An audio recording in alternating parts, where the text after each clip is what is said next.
Daniel Kinahan could be extradited back to Ireland within weeks, according to reports out today. Gardaí would not officially confirm that he has lost his final court bid to fight his extradition from Dubai, but it is reported that Daniel Kinahan has been informed of this. Essentially, he enters the whole process of being returned to Ireland, and the indications are that that will happen within 6 weeks, possibly much sooner than that.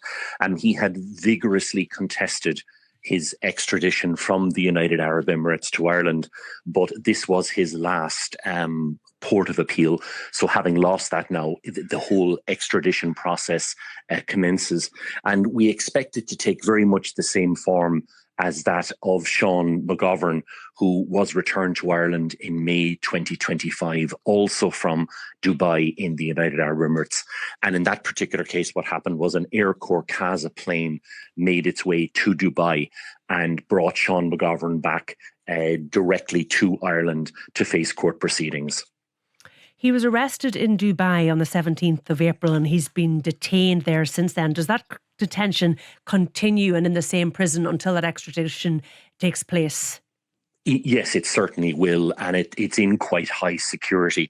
And of course, the background to it is that Daniel Kinahan had been based in the Costa del Sol in Spain for quite an extended period of time, but he relocated to Dubai pretty much in the wake of, the whole Spanish Dubai thing arose in the wake of the Regency shooting, which happened in 2016. And of course, David Byrne was fatally injured in that shooting. In actual fact, Sean McGovern was also injured, but he managed to get away in that shooting, which erupted a whole gangland war between two different factions of Dublin crime organisations. And Daniel Kinahan was the target of the Regency attack. He relocated to Spain, and then given the increasing focus on the Kinahan crime organisation, he eventually moved to Dubai in the United Arab Emirates. Now, if Daniel Kinahan is successfully extradited to Ireland, and as I said, we're waiting for official confirmation from the Gardaí on that, it looks likely that he would face a trial before the Special Criminal Court rather than a jury court. Oh no, it will most certainly be before the Special Criminal Court. And what would the charges be that he would face?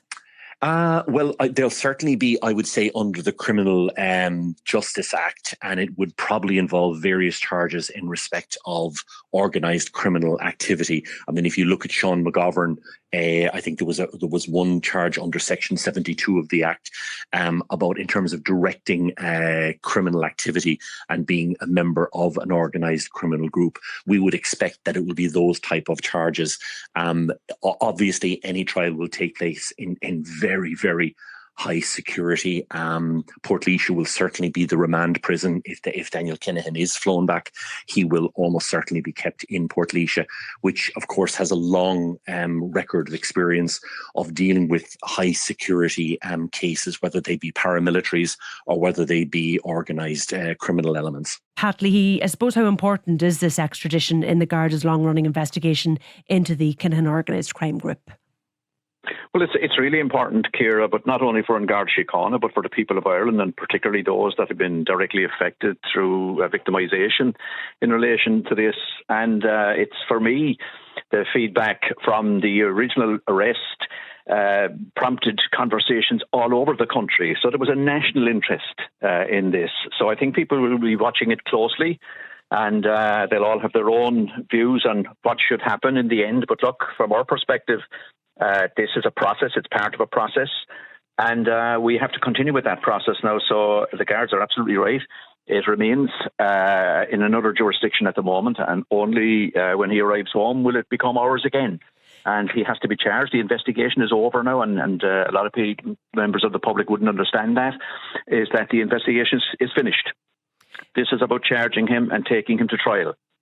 But so there can be no further investigation. Final timeline for his extradition. Do you know what steps still need to take place before he arrives into Ireland?